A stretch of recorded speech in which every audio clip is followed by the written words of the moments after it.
पवन तनय संकट हरन, मंगल मूर्ति रूप, राम लखन सीता सहित, हृदय बसौ सुर भूप,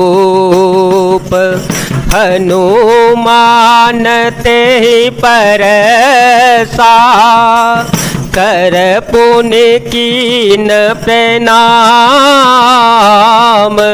राम काजो कीने बिनु, मोहि कहाँ विश्राम। हनुमान जी ने उसे हाथ से छू दिया, फिर प्रणाम करके कहा, भाई श्री रामचंद्र जी का काम किए बिना मुझे विश्राम कहाँ। जात पवन सुत देव देखा, जात पवन सुत देव देखा, जाने कहो बल बोधि विशेषा, जाने कहो बल बोधि विशेषा, सुरता नाम अहिन के माता, पठये आए कहीं ते बाता, आजो सुर है मोहि दीन आहारा, सुनत वचन कह पवन कुमारा, राम काजो करे फिर में आवो, सीता कह सुध प्रभु हे सुनावो। देवताओं ने पवन पुत्र श्री हनुमान जी को जाते हुए देखा। उनकी विशेष बल बुद्धि को जानने के लिए परीक्षार्थ उन्होंने सुरसा नामक सर्पों की माता को भेजा। उसने आकर श्री हनुमान जी से यह बात कही, आज देवताओं ने मुझे भोजन दिया है। यह वचन सुनकर पवन कुमार श्री हनुमान जी ने कहा, श्री राम जी का कार्य करके मैं लौटाऊं और सीता जी की खबर प्रभु को सुना दूं।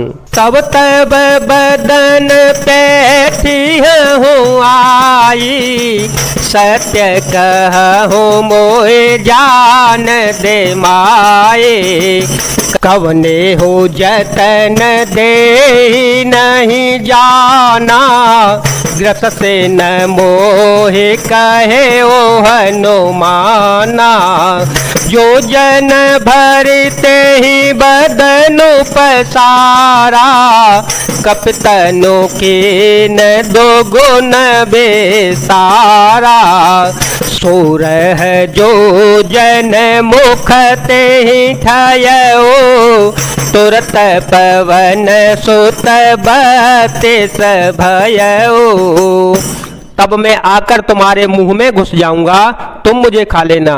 हे माता, मैं सत्य कहता हूँ, अभी मुझे जाने दे। जब किसी भी उपाय से उसने जाने नहीं दिया, तब हनुमान जी ने कहा तो फिर मुझे खा न ले। उसने योजन भर 400 कोस में मुंह फैलाया, तब श्री हनुमान जी ने अपने शरीर को उससे दूना बढ़ा लिया। उसने 16 योजन का मुख किया। श्री हनुमान जी तुरंत ही 32 योजन के हो गए। जैसे जैसे सूर सा बदनु बढ़ावा, तासु दून कपि रूप देखावा, सत जो जन ते आनन कीना, अतिल घोरूप पवन सुतलीना।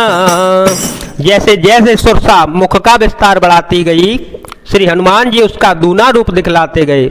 उसने 100 योजन 400 कोस का मुख किया, तब श्री हनुमान जी ने बहुत ही छोटा रूप धारण कर लिया। बदन पैठी पुनि बाहिर आवा, मांगा बेदाता से रोनावा, मोहे सुरह जय लागी पठावा, बुद्ध बल मर मोतोर में पावा। और वे उसके मुख में घुसकर तुरंत फिर बाहर निकल आए और उसे सिर नवाकर विदा मांगने लगे। उसने कहा, मैंने तुम्हारे बुद्धि बल का भेद पा लिया जिसके लिए देवताओं ने मुझे भेजा था। राम का जो सब करे हूँ तुम बल बोधे निधान, आशीष दे गए सो हर्ष चले ओ हनुमान। तुम श्री रामचंद्र जी का सब कार्य करोगे क्योंकि तुम बल बुद्धि के भंडार हो। यह आशीर्वाद देकर वह चली गई। तब श्री हनुमान जी हर्षित होकर चल पड़े।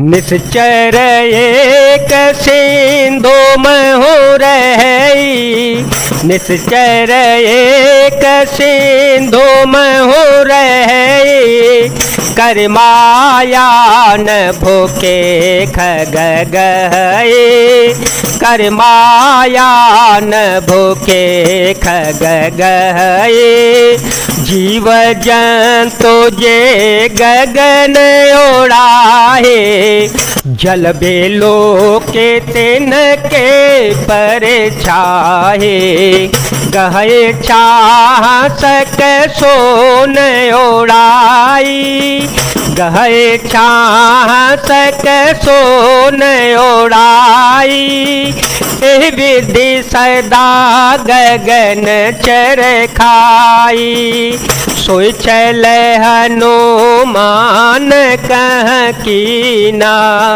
तासो कपटो कपे तोरत है चीना।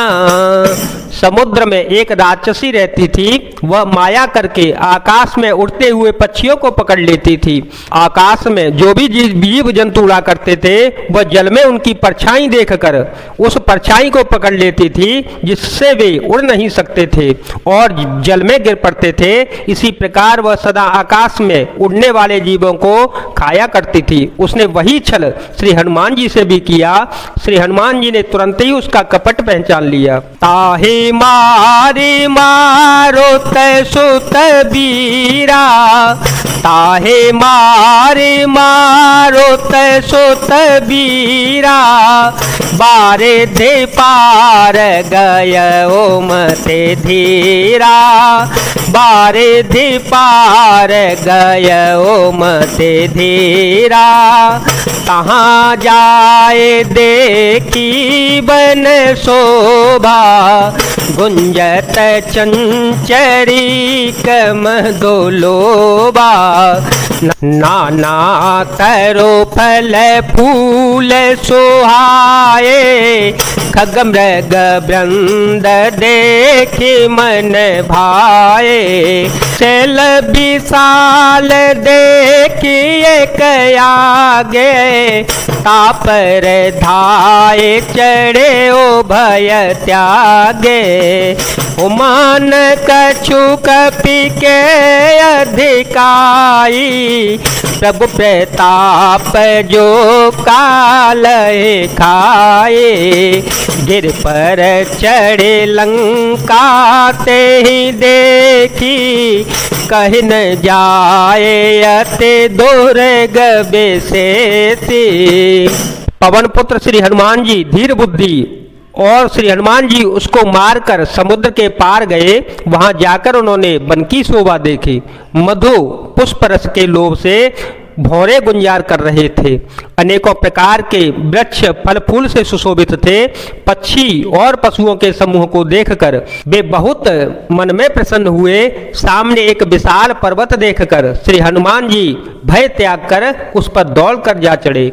शिव जी कहते हैं, हे उमा, इसमें बानर हनुमान जी की कुछ भी बड़ाई नहीं है। यह प्रभु का प्रताप है जो काल को भी खा जाता है। पर्वत पर चढ़कर उन्होंने लंका को देखा।